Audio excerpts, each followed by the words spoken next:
आकाशवाणी लखनऊ से प्रस्तुत है प्रादेशिक समाचार।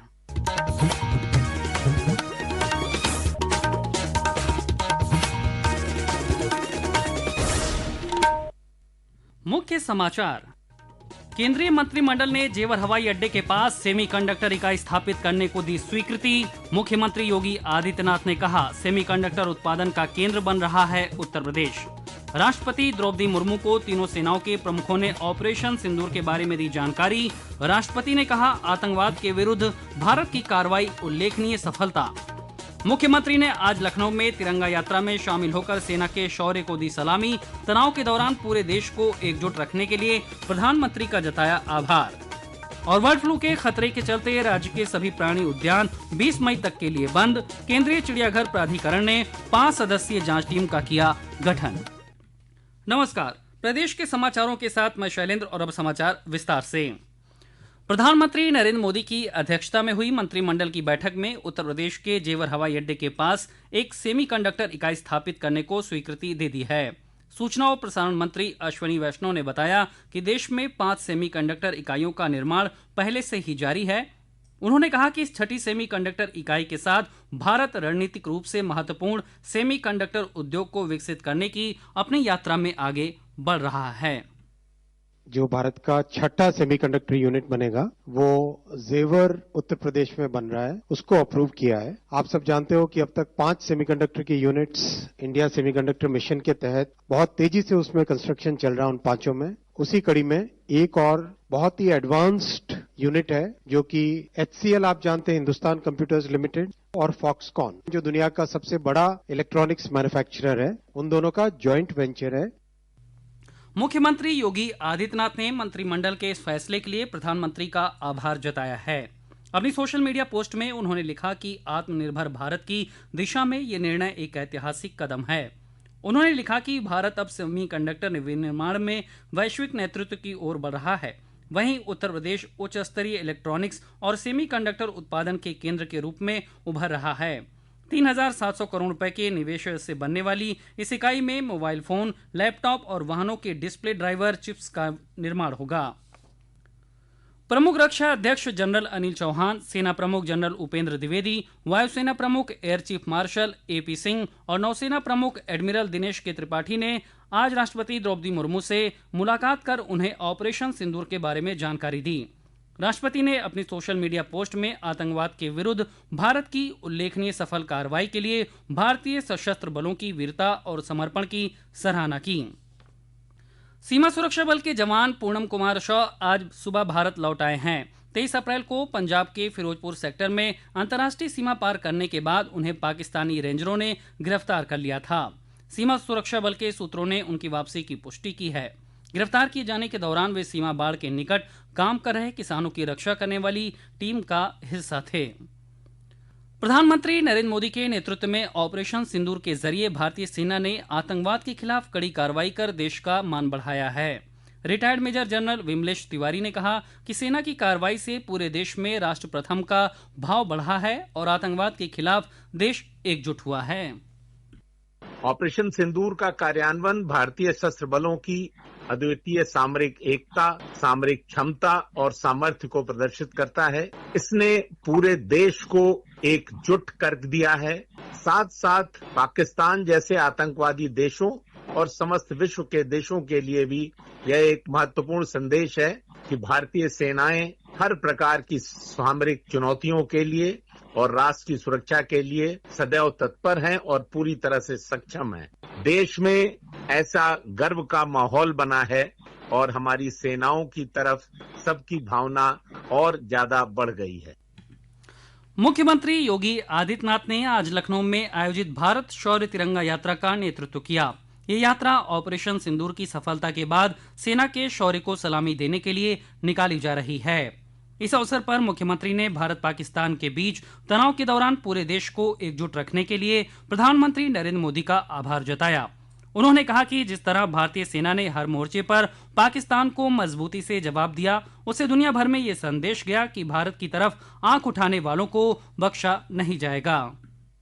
पाकिस्तान के द्वारा की गई हिमाकत को भारत के बहादुर जवानों ने चाहे वो वायुसेना रही हो, थल सेना रही हो या नौसेना रही हो, इन सभी जवानों ने जिस मजबूती के साथ उसका जवाब दिया, दुनिया को संदेश भी दिया कि हम छेड़ेंगे नहीं, लेकिन कोई छेड़ेगा तो फिर उसको छोड़ेंगे भी नहीं। मुख्यमंत्री योगी आदित्यनाथ ने आज खाद्य सुरक्षा एवं औषधि प्रशासन विभाग की उच्च स्तरीय समीक्षा बैठक की। बैठक में मुख्यमंत्री ने खाद्य पदार्थों में मिलावट और नकली दवाओं के कारोबार को सामाजिक अपराध करार दिया। पेश है एक रिपोर्ट। मुख्यमंत्री ने निर्देश दिया कि तेल, घी, मसाले, दूध, पनीर जैसी दैनिक उपभोग की वस्तुओं की जांच यथासंभव उत्पादक इकाई पर ही की जाए। उन्होंने कहा कि खाद्य सामग्री में मिलावट जन स्वास्थ्य से जुड़ा गंभीर विषय है। श्री योगी ने अधिकारियों को निर्देश दिया कि राज्य सरकार की जीरो टॉलरेंस नीति के तहत मिलावटखोरों और नकली दवाओं के कारोबारी नेटवर्क के विरुद्ध सख्त और निर्णायक कार्रवाई की जाए। मुख्यमंत्री ने कहा कि ऐसे लोगों को सार्वजनिक रूप से चिन्हित किया जाए और उनकी तस्वीरें प्रमुख चौराहों पर लगाई जाएं, जिससे जनता उन्हें पहचान सके और समाज में उनके प्रति नकारात्मक संदेश जाए। आकाशवाणी समाचार कक्ष से तनवीर फातिमा। ये समाचार आप आकाशवाणी लखनऊ से सुन रहे हैं। ताज़ा समाचार जानने के लिए आप हमारी वेबसाइट newsonair.gov.in पर लॉगिन कर सकते हैं। इसके साथ ही आप प्रादेशिक समाचारों का ये बुलेटिन हमारे YouTube channel news on AIR Lucknow पर भी सुन सकते हैं। प्रदेश के सभी प्राणी उद्यानों और सफारी पार्कों में बर्ड फ्लू के बढ़ते खतरे को देखते हुए हाई अलर्ट जारी किया गया है। वन्यजीव विभाग ने स्वास्थ्य सुरक्षा मानकों का पालन करते हुए प्रदेश के सभी प्राणी उद्यानों को 1 सप्ताह के लिए बंद कर दिया है। केंद्रीय चिड़ियाघर प्राधिकरण की ओर से देश के प्रमुख वन्यजीव संस्थानों के वेटनरी डॉक्टरों और पैथोलॉजिस्ट की 5 सदस्यीय टीम शीघ्र ही गोरखपुर के शहीद अशफाक उल्लाह खां प्राणी उद्यान में भेजी जाएगी। ये टीम प्राणी उद्यान के जानवरों में बर्ड फ्लू की चिकित्सीय जांच कर 15 दिन के भीतर रिपोर्ट पेश करेगी, जिसके दिशा निर्देशों के मुताबिक ही आने वाले दिनों में प्राणी उद्यानों में जानवरों का रख रखाव तय किया जाएगा। गोरखपुर चिड़ियाघर में एवियन इन्फ्लुएंजा के कारण बाघिन शक्ति की मौत के बाद ये निर्णय लिया गया है।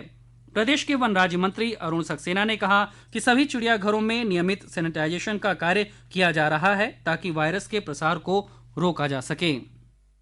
हमारे सभी जू 1 हफ्ते के लिए बंद कर दिए गए। हर जगह सैनिटेशन का इंतजाम किया जा रहा है, सफाई का पूरा इंतजाम किया जा रहा है, चूना छिड़का जा रहा है, दवाइयाँ छिड़की जा रही हैं ताकि अगर कहीं कोई वायरस है तो वो मर जाए।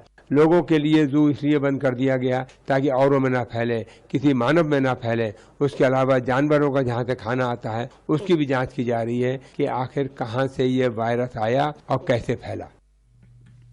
और राज्यपाल आनंदीबेन पटेल ने आज सीतापुर में आयोजित कार्यक्रम में 200 आंगनवाड़ी कार्यकर्तियों को प्री स्कूल और हाइजीन किट बांटी।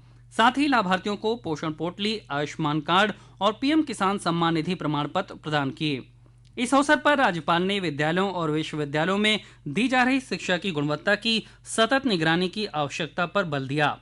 उन्होंने कहा कि जब तक शिक्षा की गुणवत्ता सुनिश्चित नहीं की जाती तब तक शिक्षा को पूर्ण नहीं माना जा सकता। उन्होंने युवाओं से आह्वान किया कि वे देश के विकास में सक्रिय भूमिका निभाएं। खेलो इंडिया यूथ गेम्स 2025 में प्रदेश के खिलाड़ियों ने उत्कृष्ट प्रदर्शन करते हुए 7वें स्थान पर जगह बना ली है। विभिन्न खेलों में राज्य को अब तक 43 पदक मिल चुके हैं, जिनमें 12 स्वर्ण, 17 रजत और 14 कांस्य पदक शामिल हैं। इसी क्रम में आज नई दिल्ली के इंदिरा गांधी इंडोर स्टेडियम में आर्टिस्टिक जिम्नास्टिक प्रतियोगिता में पुरुषों के फ्लोर फाइनल में उत्तर प्रदेश के हर्षित डी ने स्वर्ण पदक जीता है। 4 मई से शुरू हुए खेलो इंडिया यूथ गेम्स का कल समापन हो जाएगा।